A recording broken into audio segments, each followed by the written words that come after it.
हाँ, let me explain. यहाँ पे आप लोगों के सिलेबस में HR 1 दे करके ह्यूमन रिसोर्स 1, ठीक है, बट हम लोग यहाँ ह्यूमन रिसोर्स 1 में बेसिकली ऑर्गेनाइजेशनल बिहेवियर के बारे में पढ़ने वाले हैं, ठीक है। और जो मेन जस्ट है, जो मेन ह्यूमन रिसोर्स है, वो आपका 3rd सेमेस्टर में, ठीक है। तो विद इन द ऑर्गेनाइजेशन कोई इंडिविजुअल कैसे बिहेव करते हैं, कोई ग्रुप कैसे बिहेव करता है, और कंप्लीट ऑर्गेनाइजेशन को हम कैसे, उससे इम्पैक्ट होता है, बेसिकली कंप्लीट सब्जेक्ट में हम लोग यही पढ़ेंगे, ठीक है। क्या पढ़ेंगे वो जाने से पहले let me show syllabus of this.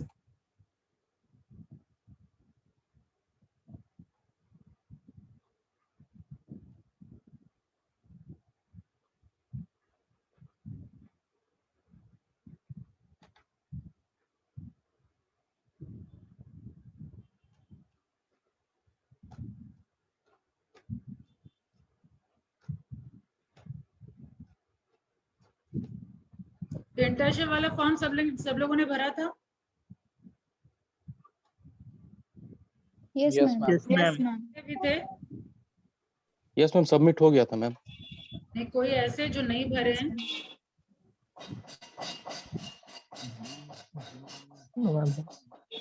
Because आज लास्ट डेट है, अगर छूट गए हो या किसी के नजर में नहीं आया वो फॉर्म, तो आज भर देंगे।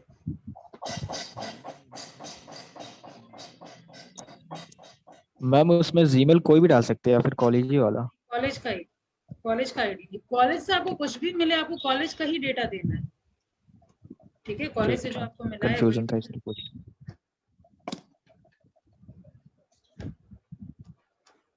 सो ये मैम लोग फिर से डाल सकते हैं ma'am?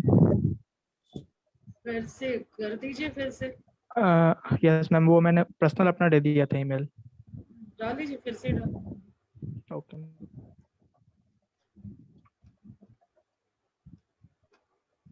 So here is human resource 1, organizational behavior, ठीक है। तो विद इन द ऑर्गेनाइजेशन लोग कैसे बिहेव करते हैं, ठीक है। तो इसमें हम लोग सबसे फर्स्ट चैप्टर तो इंट्रोडक्शन है, जैसे सारे सब्जेक्ट का होता है इंट्रोडक्शन। सनी तुम्हारे अपनी क्लास का है, without roll number is entering? Yes ma'am, Sunny है मैम। क्लास इसी क्लास का है मैम, तो रोल नंबर 41 है उसका। अच्छा प्रत्यय, सबका आपके पास हिसाब है ना। चलिए, तो वैसे लीडरशिप स्किल यही होता है, अपने से ज्यादा हम लोग HRM में और OB में यही पढ़ते हैं, पूरे क्लास के बारे में ध्यान रहना चाहिए। तो खैर आगे बढ़ते हैं। फर्स्ट वन इज इंट्रोडक्शन वाला पार्ट, कि आपका ऑर्गेनाइजेशनल बिहेवियर क्या है, हम लोग इंट्रोडक्शन जानेंगे। Next is contributing discipline of OB, मतलब कौन कौन से सब्जेक्ट से हम लोग क्या क्या उठाए ऑर्गेनाइजेशनल बिहेवियर, ठीक है। लाइक सोशियोलॉजी से क्या उठाए हैं, ठीक है, साइकोलॉजी से हम लोग क्या उठाए, तो वो अभी डिस्कशन होगा। Different models of organizational behaviour, ठीक है। डिफरेंट इसका मॉडल है, अभी तो आपके पास आइडिया नहीं है, अभी आज की क्लास में पता चल जाएगा। डिफरेंट मॉडल्स है कि कैसे हम लोग का इंप्रूवमेंट हुआ ऑर्गेनाइजेशनल बिहेवियर में, लीडरशिप स्किल कैसे कैसे इंप्रूव हुआ, कैसे पहले ऑटोक्रेटिक से लेकर के हम वर्कर्स पार्टिसिपेशन तक पहुंच गए, ठीक है। Last one is challenges and opportunity of OB। उसके बाद फाउंडेशंस ऑफ इंडिविजुअल बिहेवियर, मतलब इंडिविजुअल कैसे बिहेव करते हैं, ठीक है। Meaning, biographical characteristics, ability and learning, ठीक है। हर इंडिविजुअल का लर्निंग कैपेसिटी अलग अलग होता है। इसके अलावा values, attitude and job satisfaction, वो भी में हम लोग ये जानते हैं कि कोई भी पर्सन कैसे, कितना सेटिस्फाइड है अपने जॉब से। और नो डाउट किसी इंडिविजुअल का बिहेवियर इससे बहुत ज्यादा इम्पैक्ट होता है, राइट। इसके अलावा पर्सनालिटी, हर एक इंडिविजुअल का पर्सनालिटी, इमोशन, इमोशनल इंटेलिजेंस, ठीक है। नाउ परसेप्शन, परसेप्शन क्या है किसी के बारे में, अब मान लीजिए उसमें बहुत सारा एरर होता है, ठीक है, वो एरर के बारे में हम लोग पढ़ेंगे। एंड नेक्स्ट वन जिससे बहुत ज्यादा क्वेश्चन आता है, this is motivation. And I hope किस कहीं ना कहीं आप लोग मोटिवेशन वाला पार्ट तो पढ़े होंगे, principle of management. Yes ma'am, element of directing है। एलिमेंट मोटिवेशन में डिफरेंट थ्योरीज पढ़े आपने, Maslow theory, Herzberg? Yes ma'am. Yes ma'am. Okay, तो आप सोच सकते हैं कि हर सब्जेक्ट में आपको ये मोटिवेशन का थ्योरी मिलेगा, तो कितना इंपॉर्टेंट है, ठीक है। तो मोटिवेशन वाला पार्ट रहता ही रहता है, एग्जाम में पूछा जाता है। जिधर से आवाज आ रही है म्यूट कर लीजिए। नेक्स्ट वन इंडिविजुअल बिहेवियर से, अब देखिए धीरे धीरे हम लोग बढ़ रहे हैं ग्रुप बिहेवियर की तरफ। अभी जो सेक्शन 1 था वो सारा था इंडिविजुअल बिहेवियर, फाइन। उसके बाद सेक्शन 2 है मोटिवेशन, एम्प्लॉय की मोटिवेशन की बात कर रहे हैं, कैसे कैसे different different method, different different theories का हम लोग कुछ ना कुछ एलिमेंट निकाल करके मोटिवेट करते हैं, which is important factor in every organization, ठीक है। उसके बाद ग्रुप बिहेवियर हम लोग देख रहे हैं कि ग्रुप में लोग कैसे, कई बार क्या होता है इंडिविजुअली वो बहुत अच्छे होते हैं लेकिन ग्रुप में वो दूसरे के साथ कोप अप कर ही नहीं पाते, ठीक है, तो वो रीड आउट करना ये हम लोग यहाँ देखेंगे। फिर इंटरपर्सनल स्किल, ठीक है। Next one is leadership, leadership में भी हम लोग थ्योरी जानेंगे, तो यहाँ पे अगर आप देखिए तो मोटिवेशन वेरी वेरी इंपॉर्टेंट और leadership theory very very important, कैसे कैसे डिफरेंट टाइप के लीडर होते हैं, डिफरेंट स्टाइल ऑफ लीडरशिप, वो हम यहाँ पर पढ़ेंगे। नेक्स्ट इज कम्युनिकेशन स्किल, तो मैनेजमेंट में आने के बाद, एंट्री के बाद आप इतना तो जान चुके हैं कि कोई बिहेवियर का या कोई भी स्किल का अगर कोई किंग है तो दैट इज कम्युनिकेशन। आप जो कुछ भी बनना चाहें, ठीक है, उसमें आप चाहे आप IAS बनना चाहें, चाहे आप मार्केटिंग में जाना चाहें, चाहे आप HR बनना चाहें, जो भी आपका मोटिव, इवन बिजनेस बहुत का मोटिव होता है कि हम बिजनेसमैन बनना चाहते हैं, एंटरप्रेन्योर बनना चाहते हैं, राइट, तो उसमें भी सबसे बड़ा जो स्किल आपके पास होना चाहिए दैट इज कम्युनिकेशन स्किल, ठीक है, वो यहाँ पे है। And section 3 is power and politics in organization, ठीक है, अब ये तो हर जगह होता है, वो हम पढ़ेंगे। कन्फ्लिक्ट मैनेजमेंट, अगर जहां पे हम लोग ऑर्गेनाइजेशन में ग्रुप के साथ रह रहे हैं, बॉस के साथ रह रहे हैं, तो कन्फ्लिक्ट ऑब्वियस है, तो वो कैसे आप मैनेज करेंगे। Next one is stress management, stress management सिर्फ ऑर्गेनाइजेशन में ही नहीं, अपने जनरल लाइफ में भी मेरे को चाहिए होता है, इतना सारा सिलेबस, कंपटीशन, स्ट्रेस, वो कैसे मैनेज करें, ठीक है, तो ये हम लोग पढ़ेंगे इस चैप्टर में। And last one is organizational culture, तो ये आप लोगों का ब्रीफ है कि आप लोग आने वाले कुछ क्लासेस में क्या क्या पढ़ने वाले हैं, ठीक है। फर्स्ट इज इंट्रोडक्शन और individual behaviour, section 1, section 2 group behaviour, right, leadership, motivation theory, communication process, and section 3 is how to manage all this conflict and stress, ठीक है, तो इतना आप लोगों को पढ़ना है। आई होप सिलेबस क्लियर है, ब्रीफ मिल गया। Yes, ma'am. तो अब आते हैं हम लोग अपने मेन टॉपिक पे, आज से सिलेबस शुरू कर दूं, सब लोग रेडी हैं? Yes, ready to ma'am. गो? Yes, ma'am. इंट्रोडक्शन तो अपना हो ही गया है पहले, हाँ, इंट्रोडक्शन की रिक्वायरमेंट है मतलब नहीं, लास्ट सेमेस्टर में हम लोग ऑलरेडी मिल चुके हैं। चलिए, Yes, ma'am. तो सबसे Body पहला language यहाँ के पे साथ। पोर्शन, कॉपी और पेन सबके पास होगा, Yes, तो ma'am. एक्सप्लेन Yes, करते ma'am. जा रही हूँ, आप लोग रफली लिखते जाइए। तो सबसे पहले अगर मैं वर्ड लूँ ऑर्गेनाइजेशनल बिहेवियर, सबसे पहले जो वर्ड है आपका ऑर्गेनाइजेशनल बिहेवियर, तो दो वर्ड यहाँ नजर आ रहा है, first one is organization, second one is behaviour. तो सबसे पहले ऑर्गेनाइजेशन का क्या मतलब है, what do you mean by organization, any idea?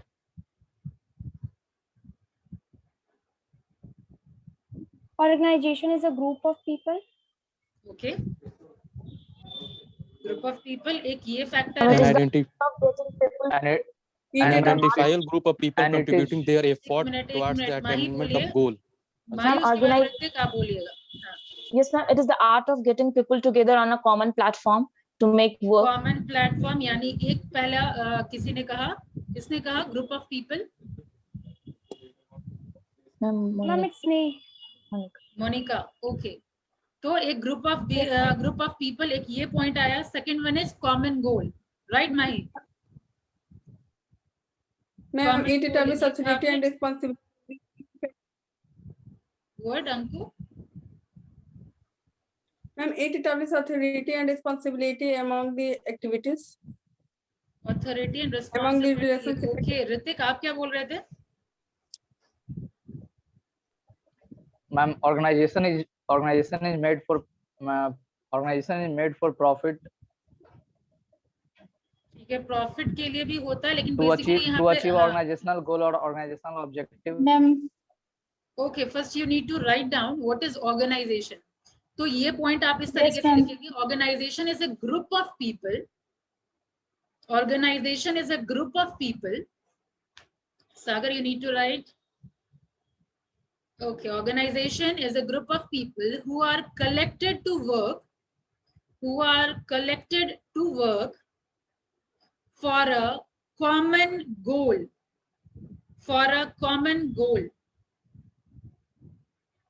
with collective effort. Understood? तो ऑर्गेनाइजेशन में हम लोग तीन यहाँ पे देखिए मेन जस्ट जो अगर जो निकल के आया, that is first is organization is a group of ma'am people, common goal with common goal with collective effort. फिर से रिपीट कर दीजिए। मैंने कहा who were ऑर्गेनाइजेशन, collected के बाद repeat कर दे। रिपीट कर दे रही हूँ, सारा ही रिपीट कर देती हूँ। Organization is a group of people who are collected to work for a common goal with collective effort. Done? Yes, ma'am. देखिए यहाँ पे 3 पॉइंट आपको नजर आया होगा। फर्स्ट इज कि it is a group of people, ठीक है। सेकेंड इज कॉमन गोल के लिए हम लोग मिलते हैं, and third is collective effort. तो ऑर्गेनाइजेशन क्या है? ग्रुप ऑफ पीपल होते हैं ऑर्गेनाइजेशन में, गोल कॉमन होता है, सबका इंडिविजुअल गोल नहीं होता। जैसे मान लीजिए अगर आप बैंक में जाएंगे तो एक ब्रांच का सर्टेन टारगेट होता है, अब उस टारगेट को पूरा करने के लिए इंडिविजुअल टारगेट होता है कि नहीं?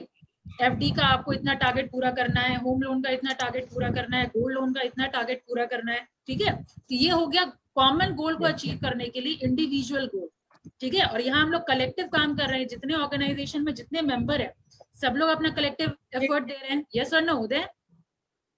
Yes, Clear? yes, Yes, ma'am. yes, ma'am. So this is organization. Now second word जो आपके सामने है that is behavior. What is behavior? तो obviously behavior काफी common है. Just write down what is behavior. Bifurcation, organization and behavior. Organization part is done. Behavior is verbal or physical And response. हाँ? क्या कोई डाउट? किसकी आवाज थी? अंको कुछ बोलना चाह रहे हैं? No, ma'am. ओके, बिहेवियर में मैंने बताया वर्बल और फिजिकल रिस्पॉन्स, वर्बल और फिजिकल रिस्पॉन्स। रिमेंबर यहाँ फिजिकल अगेन वो बॉडी लैंग्वेज याद आया। वर्बल तो हम लोग हैं ही, लेकिन अगर फिजिकल रिस्पॉन्स क्या है आपका, लाइक किसी से बात कर रहे हैं तो आपका एटीट्यूड टुवर्ड्स देम क्या है, याद है? पॉकेट में हाथ रख के खड़े होके बात कर रहे हैं तो आप क्या बोल रहे हैं उस पर तो ध्यान बिल्कुल नहीं जाएगा, बदतमीजी से खड़े हैं सबसे पहले इसी पे ध्यान जाएगा।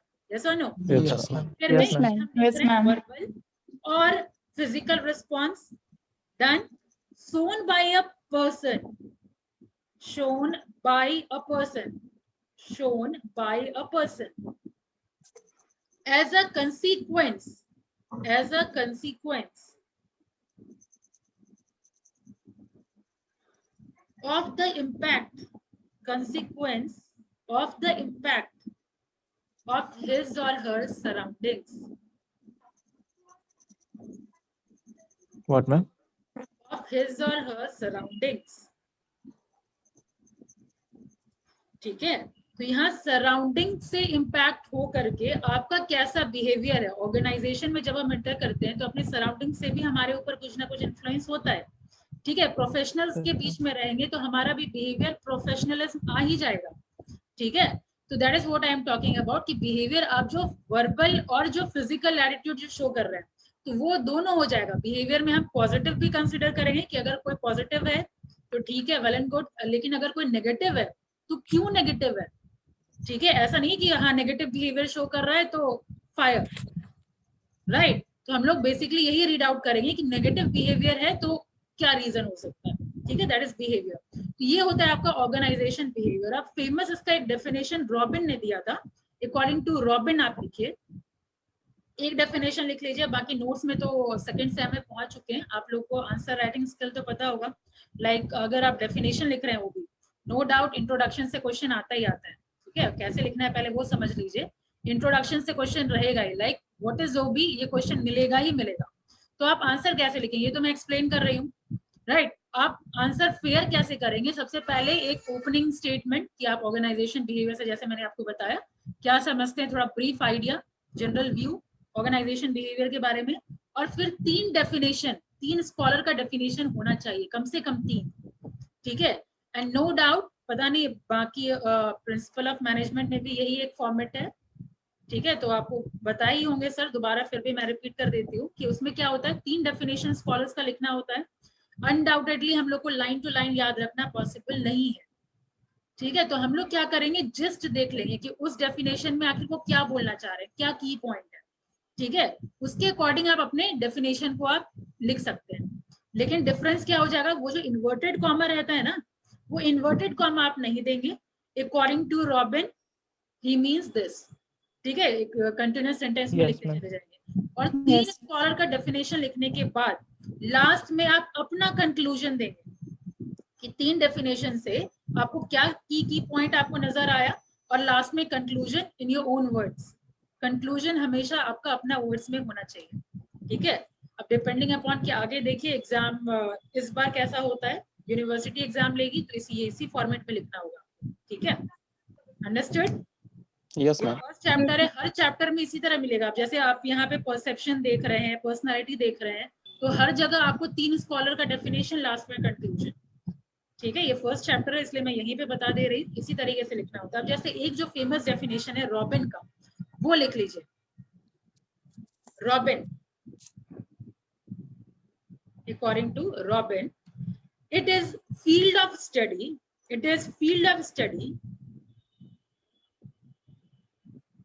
that investigate the impact that individual groups, comma देते जाएंगे, individuals, comma groups and structure have on behavior Structure. within have on behavior within organization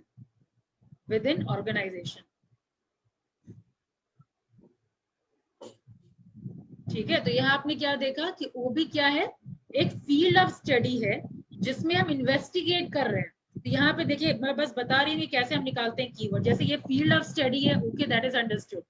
next की पॉइंट है, यहाँ पे हम इन्वेस्टिगेट कर रहे हैं। क्या इन्वेस्टिगेट कर रहे हैं, इम्पैक्ट ऑफ इंडिविजुअल, ग्रुप और स्ट्रक्चर, ठीक है, on behaviour within the organization. Key point मिल गया कि ये एक ऐसा फील्ड ऑफ स्टडी है जहां पे हम इन्वेस्टिगेट करते हैं, खोज करते हैं, किसका, हर एक इंडिविजुअल का इम्पैक्ट, ग्रुप का इम्पैक्ट और स्ट्रक्चर का impact on behaviour within the organization. आप बाहर कैसे हैं doesn't matter, within the organization आप कैसे बिहेव कर रहे हैं, वो उस चीज को ऑब्जर्व करना, उसी चीज के स्टडी को हम लोग वो भी कहते हैं ऑर्गेनाइजेशन बिहेवियर। उसी चीज को हम स्टडी करते हैं ऑर्गेनाइजेशन बिहेवियर। ठीक है, इसी तरीके से आप तीन डेफिनेशन लिख दीजिएगा, थोड़ा स्पेस छोड़ दीजिए। ठीक है, आपको आराम से तीन डेफिनेशन मिल जाएगा। और अगर रेफरेंस बुक की बात अगर मैं करूं तो सबसे इजी लैंग्वेज में आपको एलन मिश्रा की बुक आती है। अगर बुक खरीदना चाहें तो खरीद सकते हैं, नहीं तो लाइब्रेरी में इजीली अवेलेबल है। ठीक है, नहीं तो फिर जिस भी बुक का आपको लैंग्वेज इजी लगे आप ले सकते हैं। ठीक है, लेकिन मुझे जो इजी लगा था वो एलन मिश्रा सबसे इजी लैंग्वेज में दिया हुआ है। ठीक है, एक भी वर्ड आपको उतना टफ नहीं लगेगा।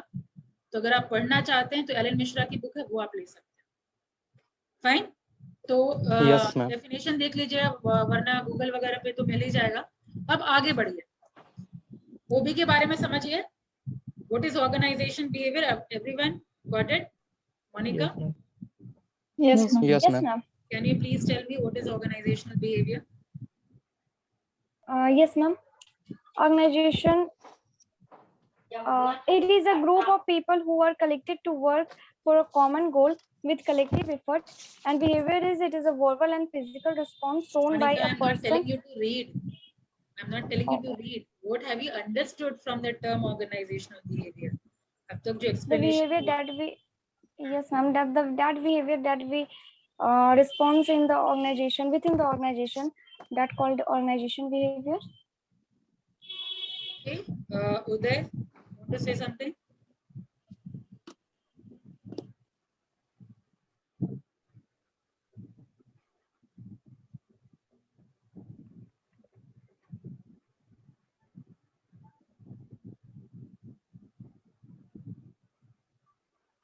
सिर्फ लिखने पे ध्यान दे रहे थे, समझने पे नहीं। कोमल? Yes, ma'am. is organizational behavior? Word देखिए ना, organizational behavior.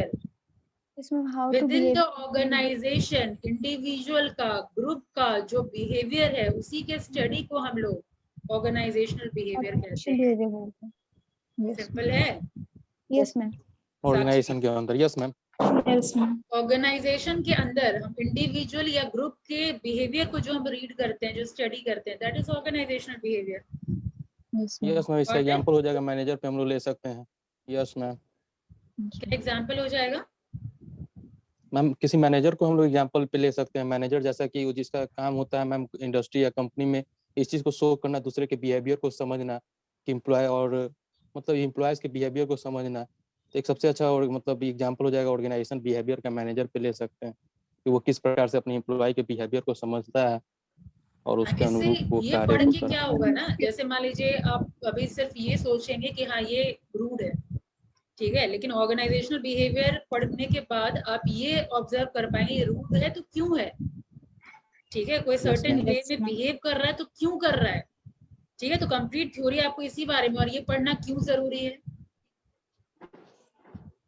ये अलग से सिलेबस क्यों दिया हुआ है भाई, हम दूसरे के बिहेवियर, कोई ऐसे बिहेव कर रहा है क्यों कर रहा है, इतना ऑब्जर्व करना क्यों बताया जा रहा है, व्हाट इज क्योंकि मैम एक ऑर्गेनाइजेशन है मैम, ग्रुप एफर्ट्स लगता है, सारे इंडिविजुअल का एफर्ट उतना ही इम्पोर्टेंट है, तो अगर कोई नेगेटिव वे में एफर्ट लगा, एज एन मैनेजर अगर आप इंडिविजुअल के बिहेवियर को रीड कर रहे हैं, ग्रुप के बिहेवियर को रीड कर रहे हैं, तो उससे क्या फायदा है?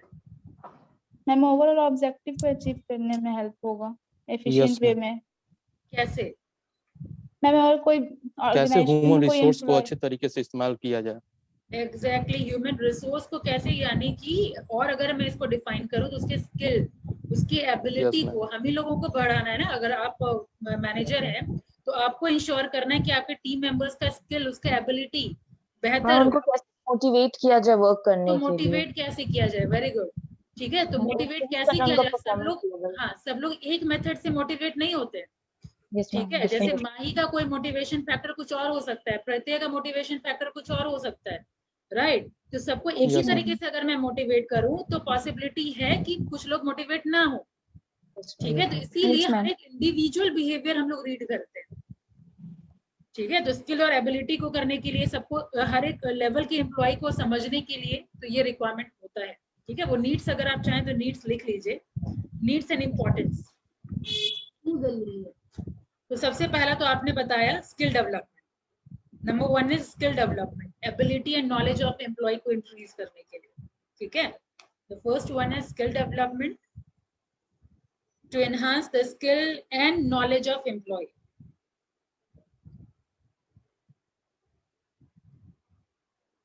ओके, सेकेंड वन इज, जो मोटिवेशन वाली बात की आप लोगों ने, वो लिखिए understanding level of motivation, understanding level of motivation. और देखिए मोटिवेशन के साथ सेटिस्फैक्शन का पता होना बहुत ज्यादा जरूरी है, क्योंकि अगर एम्प्लॉय आपके सेटिस्फाइड नहीं है, ठीक है, चाहे रीजन जो भी हो, चाहे आपके बिहेवियर से सेटिस्फाइड नहीं है, चाहे जो पेमेंट आप दे रहे हैं और काम जो ले रहे हैं उससे सेटिस्फाइड नहीं है, तो वो ऑटोमेटिकली काम पे दिखने लगेगा। और एम्प्लॉयज के काम पे अगर दिखेगा तो ऑब्वियसली आपका जो मेन जो टारगेट है, ठीक है, ऑर्गेनाइजेशन को ऊपर ले जाने का, जो सारे मैनेजर्स का टारगेट होता है, जो सारे ओनर्स का टारगेट होता है, वो पूरा ऑब्वियसली नहीं होगा। तो यहाँ पे motivation and satisfaction of employ, ठीक है, तो ओबी में पढ़ने से क्या होगा, we can understand the level of motivation and satisfaction of employ. This is the second need, need और इंपॉर्टेंस दोनों आप ये बोल सकते हैं, ठीक है। And third one is help in increasing efficiency of organisation.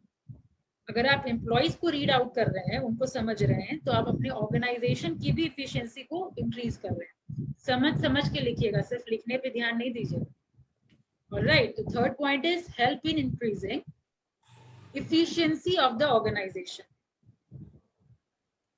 helps in increasing efficiency of the organization. कोई और पॉइंट? आपके क्लासरूम में अगर हमेशा झगड़ा ही हो रहा है तो क्या you will feel like coming to college every day? No, ma'am. चाहे वो No, class ma'am, no, ma'am. हो चाहे वो कॉलेज हो, एक हेल्थी इन्वायरमेंट का होना बहुत ज्यादा जरूरी है। तो अगर आप individual behaviour, group behaviour read कर रहे हैं, प्रॉपर रीड कर पा रहे हैं, तो ऑब्वियसली आप एक एथिकल और हेल्थी इन्वायरमेंट क्रिएट करने में सक्सेसफुल हो पाएंगे ऑर्गेनाइजेशन। ऑलराइट, तो next point will be to create healthy and ethical environment in the organization.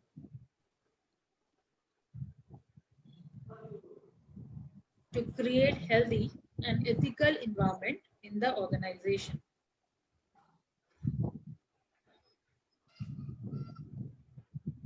हो गया। अब इसके अलावा जो हर जगह आप पढ़े होंगे, to maintain the optimum utilization of all the resources, men, money, material, machine, है ना, जो आप वो इसमें प्रिंसिपल ऑफ मैनेजमेंट में भी पढ़े होंगे, फर्स्ट टाइम में तो था ना principle of management. Yes ma'am, yes ma'am था। यस है ना? Ma'am, Yes, ma'am. ये मैनेजमेंट का ही है मैम। Optimum utilisation. तो next point will be OB help in utilizing the resources, OB help in utilizing the resources to the optimum level, to the optimum level। ठीक है, तो resources में वो सारा आ जाएगा, सारा M, right, resources means all the M। Fine, अब next point लिखिए अगर हो गया हो तो।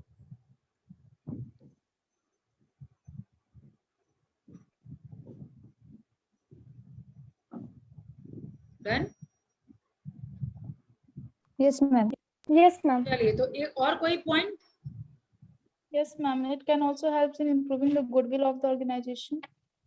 Goodwill, yes it can be, क्योंकि कोई भी ऑर्गेनाइजेशन में आपके बिहेवियर पे ध्यान दिया जा रहा है, आपके सेटिस्फेक्शन लेवल पे ध्यान दिया जा रहा है, तो ऑब्वियसली आप कनेक्ट हो रहे हैं ना, आपको भी फील होगा कि ये ऑर्गेनाइजेशन मेरे बारे में Yes, सोच ma'am. रही है, ठीक है, मेरे स्किल डेवलपमेंट के लिए सर्टेन काम कर रही है, मेरे मोटिवेशन के लिए सर्टेन काम कर रही है, मेरे सेटिस्फेक्शन के लिए सर्टेन काम कर रही है, ठीक है, मेरे इमोशनल फीलिंग को वो समझ रही है। तो ये सब अगर समझ रही है ऑर्गेनाइजेशन, तो ऑटोमेटिकली आप भी थोड़ा बहुत मोरली उसके तरफ अट्रैक्ट होंगे, एंड वर्ड ऑफ माउथ जरूर करेगी कि हाँ ये ऑर्गेनाइजेशन अच्छा है, यहाँ का ऑर्गेनाइजेशनल कल्चर बहुत अच्छा है। बोलते हैं ना, कॉलेज में कोई चीज अच्छा लगता है तो Yes, हम ma'am. फ्रेंड्स को बताते हैं ना, अरे ये कॉलेज में ये होता है, सर्टेन मतलब बहुत सारा एक्टिविटी होता है, बहुत सारा फंक्शन होता है, ठीक है, पढ़ाई ऐसा होता है, आप वर्ड टू माउथ करते हैं ना। Yes, ma'am. Yes ma'am. Yes same ma'am. इसी तरीके से गुडविल ऑर्गेनाइजेशन का भी इंक्रीज होता है कि आप एम्प्लॉइज के बिहेवियर को प्रेडिक्ट कर पा रहे हैं, ठीक है। आप लिखिए, इस तरीके से लिखिए, it helps in predicting behavior of group and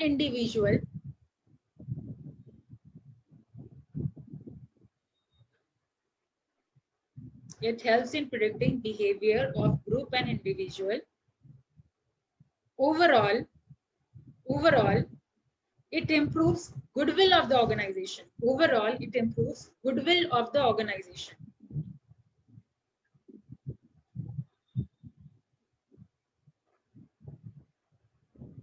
Yeah. तो ये था नीड्स एंड इम्पोर्टेंस, और बाकी ये अगर आप का कॉन्सेप्ट सही है तो और भी कितना ही पॉइंट आप जोड़ सकते हैं इसमें। किस तरीके से सोचना है वो आप समझ गए, कैसे सोचना है वो आप समझ गए, Yes, अपने ma'am. से लिख लेंगे, Yes, ma'am. ठीक है। ऑब्वियसली क्योंकि अभी सिलेबस शुरू हुआ है तो लग रहा है कि बहुत छोटा कंटेंट है, जैसे जैसे बढ़ेगा तो वो आपको पढ़ने का टाइम और मगअप करने का टाइम नहीं होगा, इसीलिए कैसे आंसर राइटिंग करना है वो समझते जाइए, कॉन्सेप्ट समझते जाइए, और लिखने का कैपेसिटी आप लोगों में AKU के स्टूडेंट है ही, राइट। तो आ जाइए डिसिप्लिन की अब बात करते हैं। Next point is discipline of OB। अब डिसिप्लिन का मतलब ये नहीं है कि आप कितने डिसिप्लिन में रहते हैं, मतलब आपका डिसिप्लिन का और वर्ड डिसिप्लिन यहाँ बिहेवियर से इसका मतलब नहीं है, बिहेवियर ऑफ OB से मतलब नहीं है। डिसिप्लिन मतलब कौन कौन से सब्जेक्ट से लिया गया है, OB जो कंप्लीट सब्जेक्ट बना है, इसका जो कैरेक्टरिस्टिक्स है, जो सारा चैप्टर्स है, वो कहाँ कहाँ से लिया गया है, कौन कौन से सब्जेक्ट से लिया गया है। So this is what we are talking about, discipline of OB. The next topic is discipline of OB. Introduction part is done, need and importance is done. Now discipline of OB. तो सबसे पहला जो subject है that is psychology, क्योंकि यहाँ हम individual behaviour की बात कर रहे हैं, इंडिविजुअल बिहेवियर की बात करें तो फर्स्ट वन इज साइकोलॉजी। क्या है साइकोलॉजी? साइकोलॉजी का स्पेलिंग सबको पता है ना, पी से शुरू होता है, Yes, yes ma'am. Ma'am. Yes PSYCHOLOGY, psychology. Yes, ma'am. ठीक है, तो क्या है psychology? It is a science, psychology is a science that seeks to measure, explain and sometimes change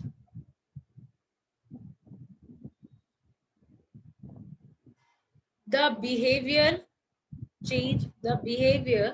of human। Repeat again, ma'am. मैंने कहा it is a science that seeks to measure। सबसे पहले हम मेजर करते हैं किसी, एक ऐसा साइंस है जो कि क्या करता है, सबसे पहले मेजर कर रहे हैं, सेकंड इज एक्सप्लेन कर रहे हैं। First one is major, second is explain and sometimes change, अगर चेंज का रिक्वायरमेंट है तो, and sometimes change the behaviour of human. तो बिहेवियर ऑफ ह्यूमन अभी जो हम लोग देखें किससे किससे चेंज हो सकता है, किससे किससे चेंज हो सकता है दीपा? Yes, ma'am. किससे किससे अपना बिहेवियर हम चेंज कर सकते हैं? अभी चैप्टर की बात छोड़ दीजिए, अगर मैं आपकी बात करूं तो क्या क्या ऐसा आपके साथ हो जो कि आपके बिहेवियर में चेंजेस आए? Obviously in positive manner, not in negative manner. ऐसा क्या हो जो कि आपके बिहेवियर में चेंजेस आए?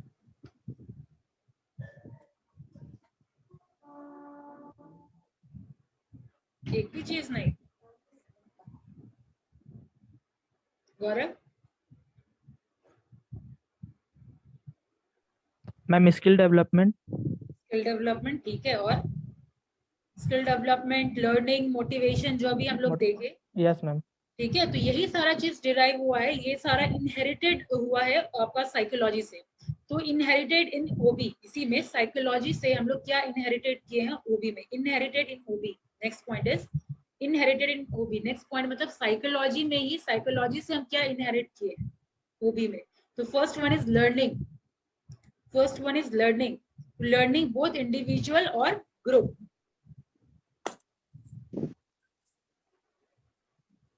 समझ पा रहे हैं आप लोग?